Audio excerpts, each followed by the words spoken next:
안녕하세요. 글로벌 한국어 문화교육학과 석사 4학기 따하이밍이라고 합니다.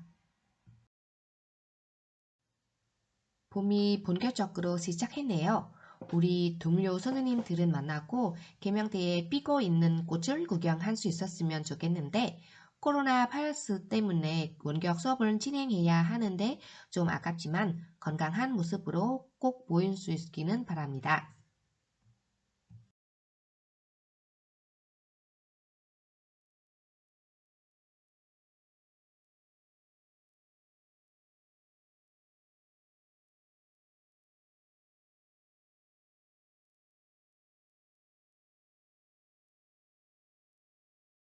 제 발표 주제는 태극기입니다. 저는 태극기에 대한 왜 발표를 선택했는지 좀 말씀해 드리겠습니다. 저는 한국어 전공학과를 졸업한 사람이 아닙니다.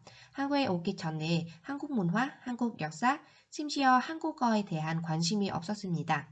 사실 4년 전에 한국에 오고 사회통합 프로그램을 통해 한국 역사, 특히 태극기에 대한 지식을 처음 들어봤습니다. 그때 저는 한국 국기는 이런 대단한 의미를 담고 있구나라고 했습니다.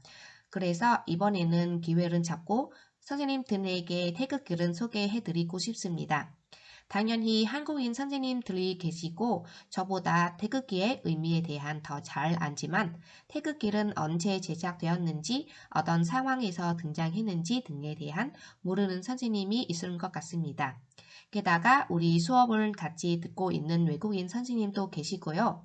그래서 저는 이해한 것대로 태극기를 발표해 드리겠습니다. 예쁘게 보여주실 수 있으면 감사하겠습니다. 먼저 발표 목차입니다. 태극기의 역사에 대한 말씀해 드리고 다음에 태극기를 개량하는 날은 알아보겠습니다. 태극기에 담긴 의미를 살펴보고 마지막은 베트남 국기에 대한 좀 소개해 드리겠습니다. 1910년의 8월 29일 한국이 제국주의, 일본의 국권을 강제로 빼앗긴 날입니다. 국가가 지역을 당한 날이라는 의미에서 국지일이라고 부르기도 하지요. 그날 이후 국권을 되찾기 위해 수없이 많은 의사와 열사가 목숨을 걸고 싸웠다는 이야기는 많이 들어봤지요. 국권은 빼앗기면서 우리 민족은 우리나라를 상징하는 국기인 태극기도 쓸 수 없게 되었습니다. 일제의 강점기였던 1936년 베를린 올림픽 마라톤에 출전해 1등을 했던 고 선기정 선생도 태극기 대신 일장기를 가슴에 달고 뛰어야 했습니다. 그래서 순국 선열들은 일제와 치열하게 싸우면서 가슴 속에 태극기를 꼭 품고 있었다고 합니다. 거사 후에 태극기를 휘두르고 대한 독립 만세를 외치며 우리 민족의 독립 의지를 전 세계에 알렸던 것이지요. 일본군 장군들은 문통폭탄으로 처단한 윤봉긴 의사도 거사 전 태극기를 배경으로 사진을 찍으며 마지막 결례를 다쳤다고 합니다. 그런데 이 태극기는 언제 처음 만들어진 것인가요? 옛 조상들이 살던 조선과 고려, 삼국시대에도 국기가 있었을까요? 질문을 답하려면 조선 말기와 대한제국 시대에는 국기가 있을까에 대한 저와 함께 살펴볼까요? 선생님들 알다시피 국기는 깃발에 일정한 문양을 넣어 한 나라를 시각적으로 표상한 것입니다. 따라서 우리끼리 있을 때보다는 세계 여러 나라 사람들과 함께 하는 행사에서 그 역할은 두드러집니다. 그러나 이러한 습관이 한국에서는 채 130년밖에 안 되었고 일본이나 서구에서조차 그 연원이 오래되지 않았습니다. 조선시대의 왕실의 주요 행사를 기록으로 남긴 의교에 삽입된 판차도를 보면 소전명의 인원이 줄지어 가는 가운데 국왕의 행자 옆에 수많은 깃발이 늘어선 광경을 볼 수 있습니다. 왕의 행차 바로 앞에는 상료를 그린 골룡길을 세워 국왕의 통치권을 상징했습니다. 깃발에는 우주의 질서를 뜻하는 해와 달, 별들은 그려놓는 것이 있고 청룡, 백호, 백택, 해지, 기린 등 신성한 동물들은 그려놓는 것도 있지만 그처럼 많은 깃발 가운데 꽃갈은 표상하는 것이 없습니다. 선생님들 사진 좀 보세요. 그 사진은 조선 국왕의 어기입니다. 어기는 왕의 깃발은 뜻합니다. 조선의 어기는 태극기의 기원이며 태극 8궤도라고 부릅니다. 그런데 어기는 어기 일굴이고 꽃기는 아닙니다. 우리나라를 상징하는 태극기가 처음 만들어져 사용된 것은 언제였을까요? 저와 함께 한국의 과거를 되돌아볼까요? 1876년 고중 13년 2월 강화도에서 조선과 일본이 체결한 조약은 일본의 군사력은 동원한 강압에 의해 체결된 불변등 조약입니다. 공식 명칭은 조인수호 조교이며 병자수호 조약이라고 합니다. 일본은 국내 사족들의 불만은 밖으로 돌리고 구미 제국과의 불변등 조약은 개정하기 위한 방법으로 조선과 청나라의 시세를 살펴 부산항에서 한보위험 시위를 벌이고 강화도에서 윤요호 사건을 유발했습니다. 결국 이것이 민비가 되어 1876년 2월 27일 신현과 꼬로다 끼오다가 사이에 12조의 조약을 체결하게 되었습니다. 조약을 체결하는 날에는 일본은 국기를 겨뤘는데 조선은 나라의 대표 한국기가 없었습니다. 그때부터 조선의 국기의 필요성은 깨달았습니다. 청나라는 당시 청황실의 깃발로 사용하던 삼각형 왕룡길을 변경하여 속국의 모습을 보이라고 제안하였는데 말이 제안이지만 사실 명령이었습니다. 왕룡기 이 과정에서 왕색은 청색으로 바꾸어 청룡길은 쓰라는 등 세세한 부분까지 다루었습니다. 동양의 옥방색에서 왕색은 중앙, 정색은 동족을 의미합니다. 또한 청룡은 동족은 관장하는 신주이니 청나라는 왕룡길을 사용하고 조선이 청룡길을 사용하라는 의미는 충분히 알만합니다. 또한 조선의 용은 격식은 낮게 표현하여 발톱은 하나 적게 하도록 하였습니다. 조선이 청룡길을 쓰면 국가들 눈에 조선이 청나라의 속국으로 보일 수 있다고 생각했기 때문에 따르지 않았습니다. 그래서 고종은 절대 못 받아들이겠다며 거부하였습니다. 1880년 5월 조미수호 동상조약 당시 조선은 국기가 없었습니다. 5월 14일 미국 전권 특사 수펜트 제독은 만약 조선이 청나라의 왕룡기와 비슷한 깃발을 개양한다면 조선은 독립국으로 인정하려는 자신의 정책에 위배되는 처사라고 생각해 조선 대표인 신현과 김홍집에게 국기를 제정해 조인식에 사용할 것을 요구했습니다. 이때 김홍집은 역관 이응준에게 국기를 제정할 것을 명했고 이응준은 5월 14일에서 22일 사이에 미국 함정인 스와타라 안에 국기를 만들었습니다.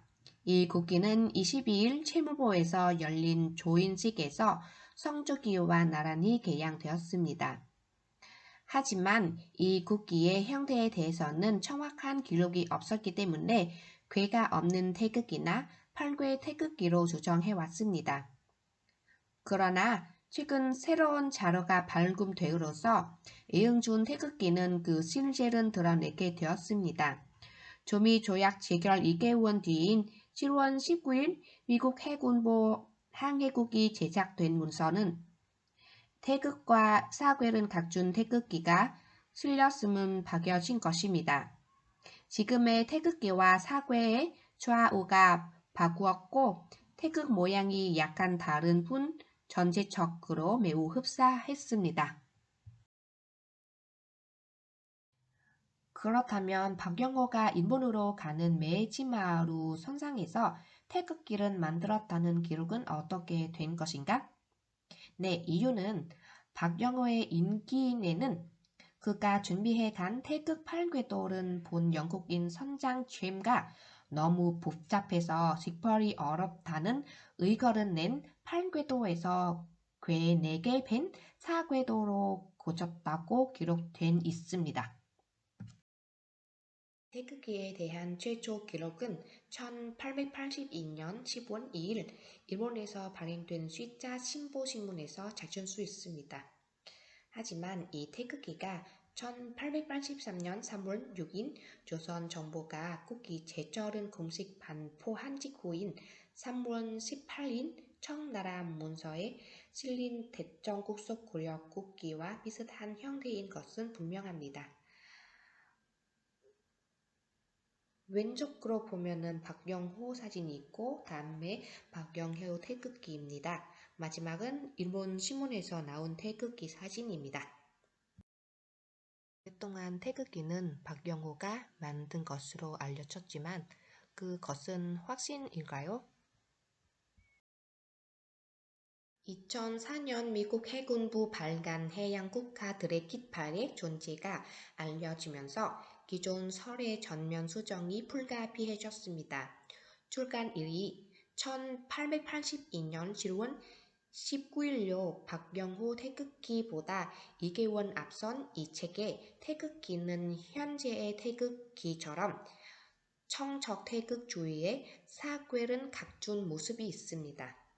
학자들은 이 태극기가 1882년 5월 조미수호 동상조약 당시 성조기와 함께 내겨렸다는 조선 국기인 것으로 추정했지만 확실한 근거는 없었습니다. 2008년까지 이태진 서울대 명예교수는 최근 미국 워싱턴 국회도서관 소장 수펜드 문서박스 속 한국 조약 항목 1881, 1882에 들어있는 태극기 그림을 발견하고 13일 본지에 공개했습니다. 이 태극기는 1882년 10월 미국 해군부 항해국이 출간한 해양 국가들의 깃발에 실린 태극기와 같은 형태로 이 태극기의 원도안으로 보입니다.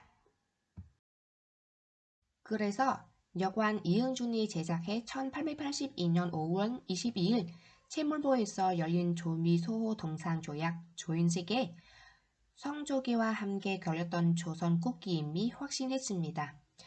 선생님들은 더 쉽게 이해에 도움이 되고 싶어서 저는 이응준 태극기와 박영호 태극기의 정보를 요약해서 도식화해 놓았습니다. 사진을 보면 됩니다. 한국 역사에서는 1890년 제작된 데니 태극기는 국내에 현존하는 태극기 중에서 가장 오래된 신문 태극기로 알려져 있습니다.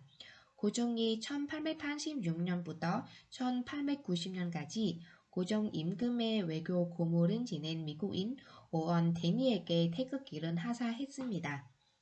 이 태극기는 데니 태극기로 부릅니다.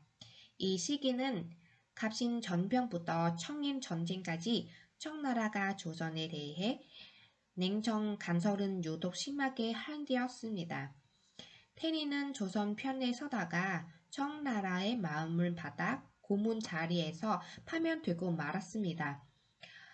이때 미국으로 돌아가는 데니가 가져간 것이 바로 테니 태극기로 알려진 태극기였습니다.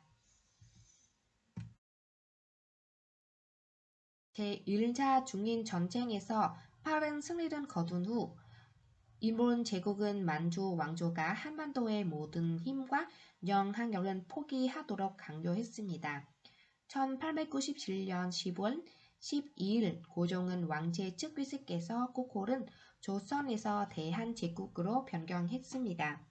대한제국은 자주성과 독립성을 한층 강하게 표방하고자 사용된 국호로 대한제국의 국명은 대한입니다. 대한은 삼한에서 유래한 것으로 고구려, 백제, 신라가 독립되었다는 의미입니다. 고종은 이어 13일 경운궁, 지금 경복궁에서 국호를 국내외에 선보하고 14일에는 이 같은 사실은 한양에 주재하는 각국 공사관과 영사관에 통보했습니다. 대한제국이 선포되자 러시아와 프랑스는 국가 원수가 직접 승인하고 축하했고 영국과 미국, 독일도 간접으로 승인하는 의사를 표시했습니다. 이 사진은 대한제국 국기입니다. 그런데 1910년 8월 22일 이른바 한일합방조약이라는 것을 강요하여 식민지로 강점함으로써 대한제국은 멸망하게 되었습니다. 일제강점기의 태극기 이미지를 살펴보도록 하겠습니다. 1910년 경순국지로 대한제국이 망하게 되자 당연히 국기로서의 태극기도 없어지게 되었습니다. 그러나 일제강점기의 태극기는 독립운동의 상징이 되어서 3.1운동 때 휘날렸습니다. 이제는 태극기는 독립운동의 상징으로 보아 제조, 소질은 금하였습니다. 금한 견과 소염 돌리지는 중앙의 태극과 대각선의 팔괘라는 기본 개념 외에는 고정된 개념이 없었기 때문에 3.1운동 시기 들고 나온 태극기의 도안도, 의병전쟁 시기 사용된 태극기 도안도, 임시정부 사용한 태극기의 도안도 모두 달랐습니다. 그리고 1919년 3월 2일 오후 3시 탑골공원에서 거사 시간에 기약하지 않고 1000여 명 학생들 모았고 전재영이 독립선언서를 낭독하자 만세 소리가 울려 퍼집니다. 국민들은 손에 있는 태극기는 3.1운동의 상징이 되었습니다. 3.1운동의 대표한 혁명가들 중에 유관순 연사 이름은 언급해야 합니다. 1919년 3월 5일 남태문역, 현재 서울역 앞 학생단 시위대도 참여했다가 붙잡혔습니다. 경무청관부에 구금되어 있던 중2와 학당 당국이 교섭하여 다른 학생들과 같이 불려놨습니다. 이후 학교가 휴교하자 3월 13일 사촌 언니 유예도와 함께 고향으로 돌아왔습니다. 1919년 4월 2일 오후 1시 평전 아웃내 창마다에는 약 3,000명의 군중이 모여들었습니다. 유관수는 아웃내 창마다에 가는데 옷 속에 자신이 만든 태극기들은 감주고 갔고 사람들에게 태극기를 나누어 주고 있었습니다. 일본의 병력 진압에 인해 7,509여 명은 피살되었지만 3.1운동 후 태극기가 한국 독립의 상징이 되었습니다. 예를 들면 항일운동가 안중근은 어느 때고 빼앗긴 조국을 다시 찾겠다며 이 사실을 전하기 위해 사괴 대신 대한독립이라는 현설을 쓴 태극 엽사를 손수 만들었습니다. 1919년 3.1운동을 기점으로 1919년 4월 10일 중국 상하이에서 국내외 독립운동가들이 모여 1919년 4월 12일 대한민국 국호와 임시헌장을 제정하고 대한민족의 주권 국민이라는 뜻을 표현하고 독립운동을 능률적으로 반전시키기 위해 임시정부를 만들었습니다. 대한민국의 국기와 국장으로 태극기는 애국심, 국민의 자유와 독립에 대한 열렬을 반영하여 사용되었습니다. 임시정부의 모두 사진에는 태극기를 나타났습니다. 대한민국 임시정부는 국내외 업무 연락을 위한 연동제를 부르는 지하 비밀 행정 조직을 사용했습니다. 대한민국 임시정부가 실시한 연동제의 불교계 중앙 본부가 친관사입니다. 친관사는 대한민국의 독립에 대한 매우 중요한 장소로 여기며 오늘날까지 태극기의 이미지와 긴밀합니다. 2009년 5월 26일 오전 9시경 친관사 칠성전 해제 복원 불사를 진행하던 중 분단과 기둥 사이 벽면에서 태극기는 발견되었으며 발견 당시 독립운동 관련 신문들이 태극기에 쌓여져 있었습니다.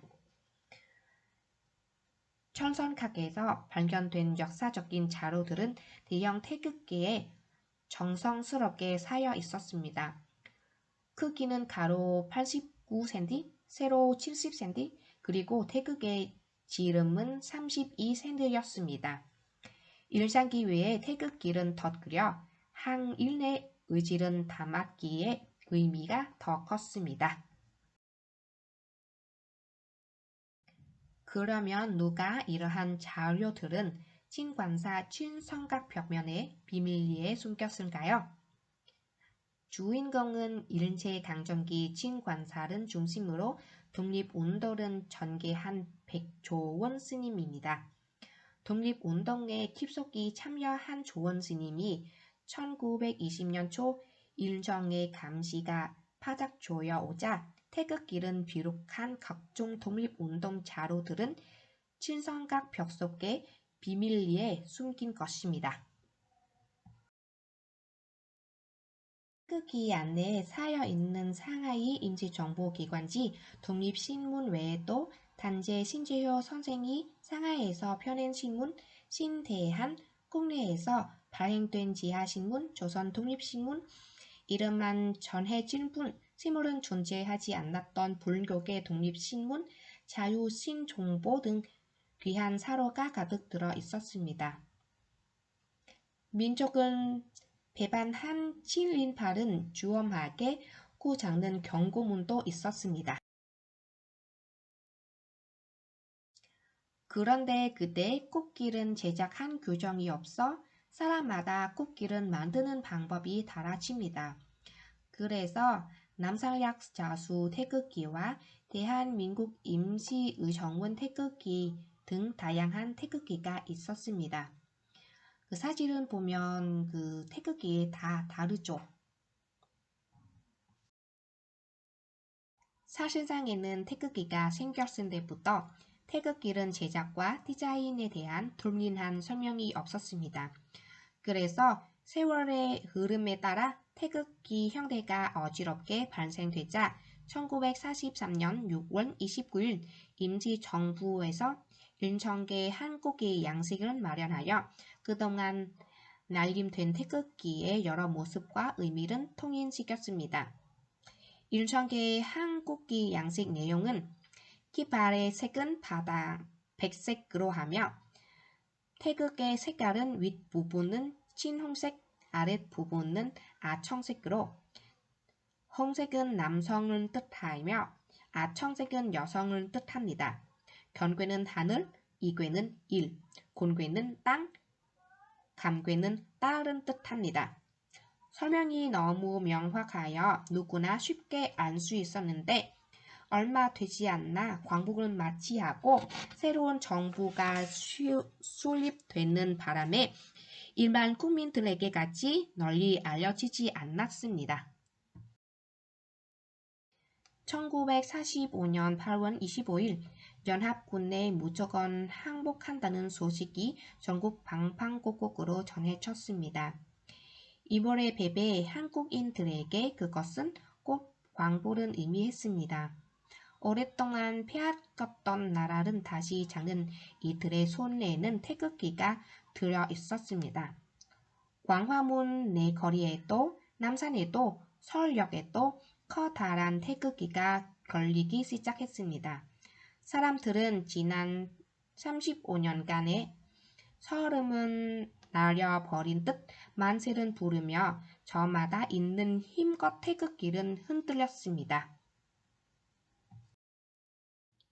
35년 동안 태극기는 다양한 모습을 변했지만 독립운동은 항상 선도한 깃발이었습니다. 일제강점기에는 국권을 빼앗긴 국민들은 태극기를 사용할 수 없었지만 국민의 희생과 끊임없는 노력으로 태극기는 여전히 대한민국의 주권을 대표하는 상징으로 국민의 독립과 자유 열망에 대한 의미를 보존합니다. 한국 현대사를 살펴보도록 하겠습니다. 1945년 8월 15일 광복을 맞게 되어 대한민국 정부가 수립되고 제헌국회에서 국기를 태극기로 정하고서도 헌법이나 법률로 명문화하지 못했습니다. 국기 제작과 개양 및 관리 요령만 국기 제작법은 문교부 교지로 1945년 10월 15일 공부하였습니다. 더군다나 국기 제작법은 고시하면서 태극기의 상징에 대한 설명이 빠져 있어서 정작 핵심을 외면했습니다. 그때 태극기는 지금 태극기의 모습과 조금 달랐습니다. 네, 선생님은 광복 후 태극기와 오늘날 태극기 사진을 보면서 비교하면 어디에서 달랐는지 알 수 있습니다. 1984년 국기 제작법을 폐지하고 국무총리령으로 대한민국 국기에 관한 구절은 제정하였음에도 제1조에 대한민국은 상징하는 태극기라고 규정하면서도 상징에 대한 설명이 없었습니다. 그 후 국기의 위사를 제고하기 위해 2007년에는 대한민국 국기에 관한 구절은 폐지하고 대한민국 국기법을 제정하였으나 제4조에 대한민국의 국기는 태극기로 한다로만 규정하고 그 상징의 설명이 조항에 넣지 못한 채 법률의 형식을 갖추지 못한 행정안전부의 지침으로만 상징 설명을 대신하고 있는 실정입니다. 일반의 단체나 학교에서도 단체기나 교기를 만든 데에는 자재 규정의 도안의 설명은 분명히 밝히는데 하물며 국기의 상징이나 그 의미를 당당하게 법률로 명문화하지 못한다는 것은 참으로 부끄러운 일이 아닐 수 없습니다. 사정이 이렇다 보니 국기 교육이나 국기의 상징에 대한 질문에 대하여 독립되지 못한 내용들이 난무하여 혼란한 심정입니다. 따라서 현행 대한민국 국기법 제4조의 태극기의 상징과 의미의 설명을 명문화하여 개정하는 것이 옳다는 봅니다. 과거 국기법이 제정되지 않았을 때는 국무총리령이나 지침으로 가능하였겠지만 이왕 국기법이 제정되었다면 마땅히 법률 조항의 상징과 의미를 반드시 명문화해야 할 것입니다. 네, 지금은 태극기를 개양하는 날을 살펴보도록 하겠습니다. 첫 번째 3일 전입니다. 우리 선조들이 임오를 맞서 독립을 선언하고 만세 운동을 펼친 것을 기념하는 날입니다. 다음에 현충일입니다. 나라를 위해 목숨 바친 국군 장병들과 호국 연령들은 추모하기 위해 지정된 법정 기념일입니다. 다음에 제헌절입니다. 1948년 7월 17일 대한민국 헌법 공포를 기념하는 국경일입니다. 광복절입니다. 1945년 우리나라가 일본 제국주의자들에게 빼앗겼던 나라의 주권을 다시 찾은 날을 기념하는 국경일입니다. 개천절입니다. 우리 민족 최초 국가인 고조선 건국을 기념하기 위해 제정된 국경일입니다. 마지막은 한글날입니다. 세종대왕이 창제한 훈민정음의 판포를 기념하기 위해 제정한 국경일입니다. 고조선은 건국하는 단군 신화부터 일본 제국과 투쟁하는 과정, 국권을 되찾고 나서 대한민국의 헌법을 제정할 때까지 국경일에는 국기를 개양해야 하는 일은 한국의 수천 년 역사에 걸쳐 중요한 사건들은 표시되었습니다. 우리나라의 국권을 회복했는데도 나라를 위한 목숨을 바친 연사와 청춘과 건강을 희생한 영웅들의 공로를 잊지 않도록 매년 국경일에는 태극기를 휘날리게 개양하고 있습니다. 태극기 담긴 의미입니다. 여기는 태극기의 색깔, 태극 문양, 사괴 의미에 대한 살펴보도록 하겠습니다. 동양에서는 전통색은 오방정색이라고도 하며 왕, 청, 백, 적, 흑의 5가지 색을 말합니다. 음과 양의 기운이 생겨나 하늘과 땅이 되고 다시 음양의 두 기운이 목, 화, 도, 금, 수의 오행을 생성하였다는 음양오행 사상을 기초로 합니다. 동양의 음양오행 사상은 우주 만물의 생성과 소멸에 기인하며 동양의 색채 개념은 이러한 음양오행 사상의 영향을 받아 형성되었습니다. 적색은 신성, 으뜸, 기운, 사랑, 생명 등을 상징하는 색채입니다. 또한 남에게 자극을 줄 수 있는 색채이며 3원색 중에 한 가지이고 으뜸입니다. 적색은 경사스러움, 열량함, 따뜻한 느낌을 줍니다. 동시에 주의를 끄는 이미지를 상징하기도 합니다. 황색은 색 중에서 최고로 빛을 발하는 색이며 화려함, 젊음, 귀원, 포귀, 풍요, 늙음, 터졌음을 상징하는 색채입니다.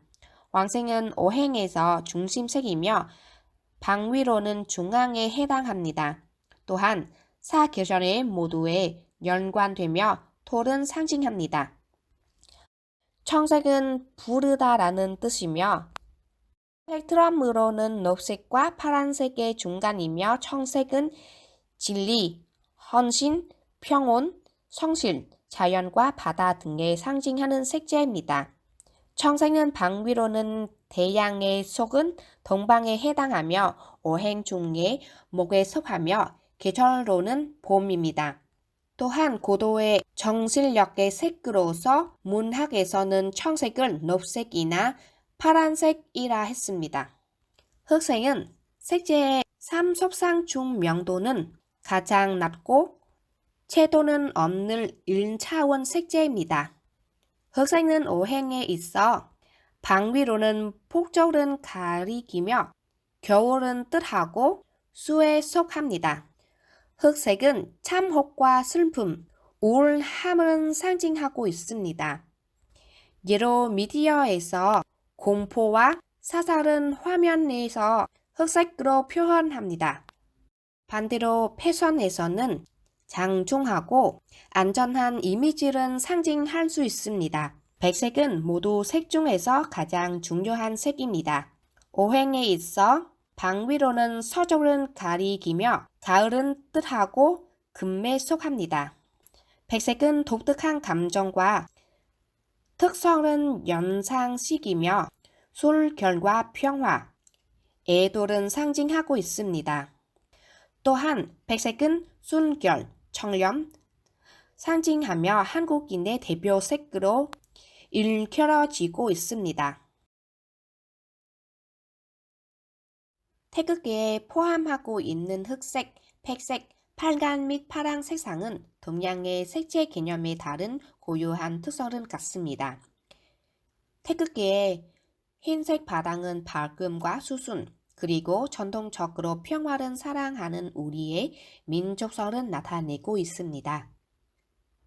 가운데의 태극기 문양은 음과 양의 조화를 상징하는 것으로 우주 만물의 음양의 상호 작용에 의해 생성하고 발전한다는 대자연의 진리를 형상화한 것입니다. 게다가 태극기의 색은 한국인의 전형적인 색인 흰색으로 분명하게 대표합니다. 예전에 한국인들은 백색을 좋아해서 옛날부터 백이민족이라고 불렸습니다. 한국인들이 즐겨 입은 백이에는 수순과 청결, 더러움을 싫어하는 한 민족의 자존심이 담겨 있습니다. 태극 문양입니다. 알다시피 한국 국기는 태극기라고 부르기도 합니다. 국립국어원 표준국어대사전에서 찾아보면 태극은 두 방향으로 정의하고 있습니다. 첫째, 중국 철학에서 태극은 우주 만물의 근원이 되는 실체입니다. 둘째, 하늘과 땅이 분리되기 이전에 세상 만물의 원시 상태입니다. 사전적 의미로는 태는 크다는 뜻으로 크고 지극함, 극은 매우 높고 요원함을 의미합니다. 곧 태극은 만물의 근원 근본들을 나타내는 것으로 천지 생선 이천의 궁극적 본원을 말하며 우주 만물이 생선 변화하는 원리라는 의미를 내포하고 있습니다. 단업체에 따르면 파생된 뜻으로 지극히 높고 지극히 먼 것. 단업체에 따르면 파생된 뜻으로 지극히 높고 지극히 먼 것 모두 극기라고 한다라고 하였습니다. 여기서 태극이란 최고의 것은 뜻합니다. 이런 태극의 의미에 대한 해석은 시대와 학자에 따라 다르나 가장 일반적인 해석으로는 태극은 근대 더할 수 없이 극의 만물의 기원으로 이해되며 천지창조와 만물 생성의 어머니로서 하늘과 땅이 나누기 전에 세상 밀물의 원시의 상태를 가리킵니다. 우주가 생겨날 때에 태극이 둘로 갈라져 하나는 음이 되고 또 하나는 양이 되었다는 것입니다.